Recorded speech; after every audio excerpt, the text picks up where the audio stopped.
nandito ako ngayon sa Paradahan. So ayan, papunta ako ngayon sa may Apalit, Pampanga, JNT Express. May malapit kasi na JNT Express branch doon. So nag-aabang lang ako ng sasakyan, and of course dala ko na yung item na i-return ko, at the same time i-refund. So guys, hindi na ako nakapag-vlog kung paano ko siya na-refund kasi nga nagmamadali na ako, wala nang oras para mag-vlog. So ano lang naman guys, sa Shopee lang, yung sa Shopee app, puntahan nyo lang yung product nyo, then meron option doon na return or refund. Ganun lang gagawin nyo, and then huwag nyo i-click yung order receipt kasi pag kinlik nyo yon, hindi na pwedeng i-refund. So ngayon, nakausap ko na yung seller, and i-return ko na lang yung product, yung item sa may pinakamalapit na JNT. Pero pwede ka namang mamili guys kung ano yung gusto nyong courier. Pwede ko kayong mamili kung ano yung pinakamalapit na courier sa inyo.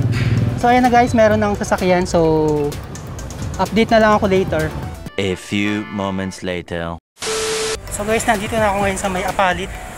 Hahanapin ko na lang yung JNT. Nga pala guys, yung product na isusuuli ko is yung GMA Afford the Box. Kung binili ko kasi guys, hindi siya nagana. Naka-stock lang siya sa boot. Tapos yun, pagka-open ko, logo lang ng GMA lumalabas. Hindi siya nag-open, hindi mo mapindot. Ang unang ginawa ko guys is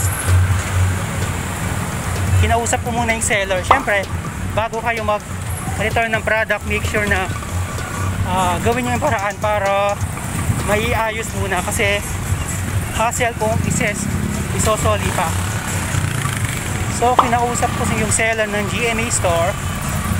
In fairness naman, sumasagot naman sila, pero yung mga in-advise nila na gagawin ko is wala din, hindi ko rin napakinabangan. So kailangan ko na talaga ito isoli.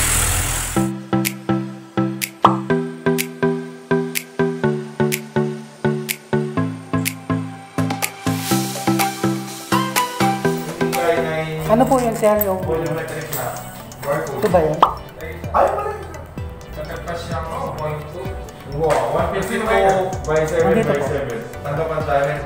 Kinuyatake na din, 2 kilos lang. So isang araw pa lang ito. Ano mo naman, tanggapan na yan. Tanggapan na yan, 152 eh. 150 limit, diba? 152 limit pa tanggapan. Ano ba yan? 12 seconds later.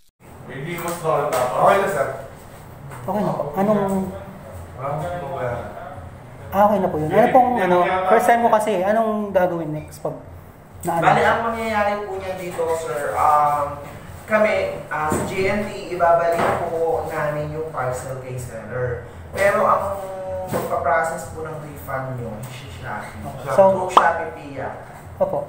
Kumbaga nakausap ko na yung so kapag binigay ko na dyan, okay na, wala na. Okay, opo, sir, bali, pag na-receive din si seller dito, doon niya ipapasok yung refund. Kakusabi ko na lang yung seller.